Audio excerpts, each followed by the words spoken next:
was growing up, tithing was not really explained. And I don't really blame it on anybody or anything, but my parents really, and the church really, you had your one time a year stewardship offering, and Dad may give me, $20 to stick in the offering plate, but it wasn't, we didn't talk about anything about first fruits or, giving all your first to God every day. So, when we came here, and we really made it a priority to do, and, I was really nervous, a lot more than Jennifer was, but, because always, looking at the money thing, but once I let it go, and we could just see how God, came through every time, and we've never been lacking since we really got on board with that.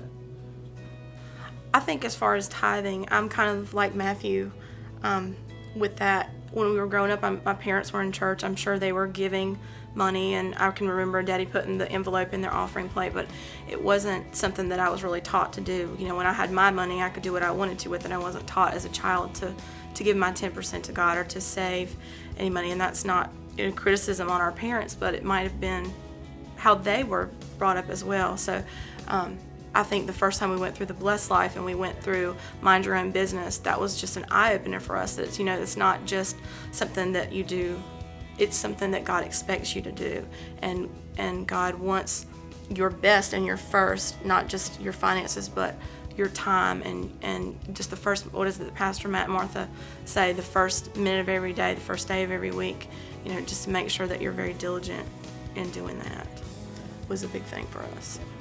I think for us, the idea of kingdom builders it was fabulous, because it doesn't mean just a one-time goal. It's just how you live your life. You are a kingdom builder. That's who we are as believers. That's our job every day. I mean, I'm a teacher and I go to work and I teach children, but ultimately my job is to be a kingdom builder. And I think with the dream, we came in on the end of the dream when all that was kind of wrapping up, and we had given a certain amount. And then when we heard Pastor Matt and Martha just share their heart about kingdom builders, we were praying about what we could give, and we knew we could give that very comfortably, what we had been given for the dream. And God told us both, just double it. What does it say? You can test me in this. And so we did, and we haven't had any problem.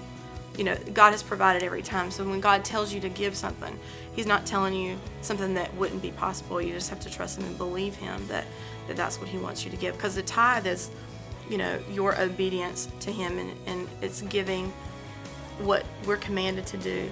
But sometimes that giving above and beyond, well, it's kind of my money, but you kind of have that.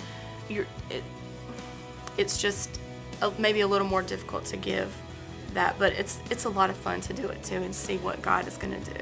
It's strengthened our relationship, especially on the financial side of things. When you hear lots of stress about finances in married couples' lives, and that's definitely true.